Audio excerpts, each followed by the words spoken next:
Morning update में आपका स्वागत है। मंगलवार का दिन और हफ्ते का दूसरा ट्रेडिंग सेशन। शुरुआत करते हैं कल के बाजार से। अगर हम कल का बाजार देखें तो कल तीनों ही इंडिया के मेजर इंडेक्स जो थे बियर नोट पे बंद हुए हैं। सब में तकरीबन 2.5% की गिरावट आई है। अगर अभी हम देखें निफ्टी वो 24,055 के लेवल पे ट्रेड कर रहा है और ये मोस्ट प्रोबेबली 24,000 के लेवल को ब्रीच करेगा और 23,000 पे आज जाएगा। बैंक निफ्टी भी 50,092 के लेवल पे कर रहा है और फिर निफ्टी 22,762 के लेवल पे ट्रेड कर रहा है। तीनों में ही भारी गिरावट है। मार्केट में पूरे ही दिन सेलिंग रही थी। निफ्टी 50 के स्टॉक जो थे वो तकरीबन 10 बजे के बाद से 11:30 बजे तक बहुत ज़्यादा गिरावट हुई थी और थोड़ा सा संभले थे उसके बाद।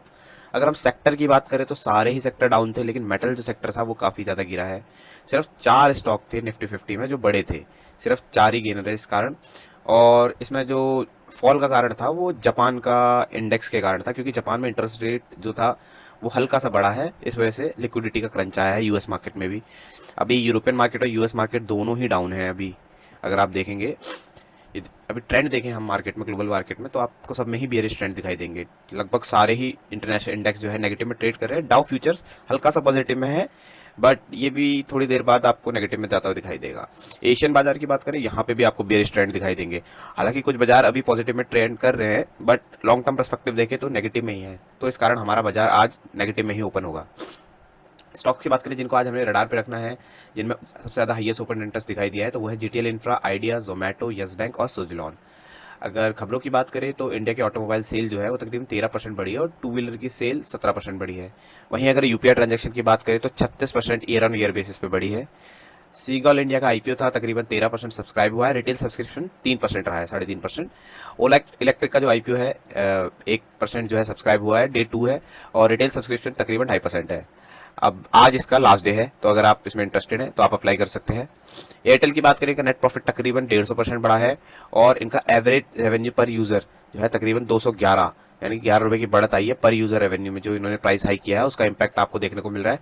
और अगस्त से है ये पोस्टपेड कस्टमर्स के लिए भी इंक्रीज कर देंगे प्राइसेस, तो आपको और जंप देखने को मिलेगा। तो लॉन्ग टर्म में आप एयरटेल को बाई कर सकते हैं, बिकॉज एयरटेल का रेवेन्यू ग्रोथ होगा, तो इस कारण कंपनी के स्टॉक में भी बढ़त आने के चांसेस है। कोल इंडिया ने है गेल के साथ जॉइंट वेंचर बनाया है सिंथेटिक नेचुरल गैस के लिए बंगाल में। इंडिगो ने एक नया बिजनेस क्लास जो है लॉन्च किया है, सेक्शन इंडिगो स्ट्रेच, और ये एक न्यू वे है रेवेन्यू जनरेट करने का दिल्ली मुंबई रूट पे। तो इस कारण भी स्टॉक में थोड़ी सी हलचल दिखाई देने को मिल सकती है। भारतीय हेक्साकॉम का प्रॉफिट 100% बढ़ा है। हनीवेल का प्रॉफिट जो है 32% बढ़ा है। मारिको का जो क्वार्टरली प्रॉफिट है तकरीबन 8% बढ़ा है। मदरसन सुमी वायरिंग का प्रॉफिट 20% बढ़ा है। टाटा केमिकल का जो प्रॉफिट है वो तकरीबन 67% डाउन हुआ है, तो इस स्टॉक में आपको गिरावट देखने को मिल सकती है। दीपक नाइट्राइट की बात करें तो इनका प्रॉफिट 35% बढ़ा है। अगर स्टॉक की बात करें जिनमें सबसे ज़्यादा बढ़त थी तो Hindustan Unilever, Nestle India, HDFC life insurance और टाटा कंज्यूमर। गिरावट की बात करें तो Tata Motors, ONGC, Adani port, Tata steel, Hindalco. अगर आप देखें मोस्टली आपको मेटल स्टॉक्स दिखाई देंगे। वहीं अगर स्टॉक देखें जिनमें सबसे ज्यादा वॉल्यूम था, Tata steel, NTPC, ONGC, state bank of India और टाटा मोटर्स।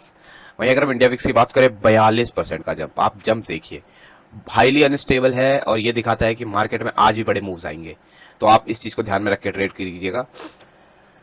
एफआईआई की बात करें, इन्होंने बहुत बड़ी बिक वाली की है, तकरीबन 10,000 करोड़ की सेलिंग की है। हाँ, वहीं डीआईआई ने बाइंग की है 9,155 की, तो नेट नेट तो सेलिंग ही है। लेकिन आप देखें एफआईआई जो है अपना पैसा निकाल रहे हैं मार्केट से, तो ये खतरे के संकेत है। और वैसे भी वॉरेन बफेट ने अपने काफ़ी स्टॉक्स एप्पल में बेचे हैं, तो लिक्विडिटी क्रंच बना रहेगा मार्केट में और मार्केट करेक्ट होगी।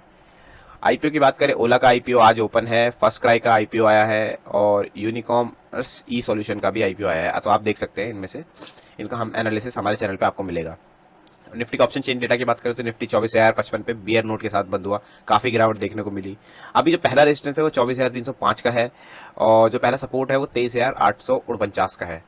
वहीं अगर हम देखें आपको अलर्ट कहाँ पे होना है, तो 23,973 के लेवल पे आपको अलर्ट हो जाना है, क्योंकि इससे नीचे ब्रीच हुआ तो तकरीबन तकरीबन आपको 4 से 5% का करेक्शन देखने को मिलेगा और आपको 23,895 के लेवल से जो है लॉन्ग पोजीशंस अवॉइड करनी है।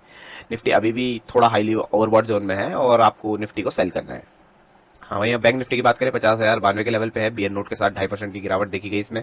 अभी जो पहला रेजिस्टेंस है 50,653 पे है और पहला सपोर्ट है 49,625 पे, तो आप इन सभी लेवल्स को ध्यान में रख के ट्रेड करिएगा। आज के दिन मार्केट में काफी हलचल आपको दिखाई देने को मिलेगी, तो आप ध्यान से ट्रेड कीजिएगा। धन्यवाद।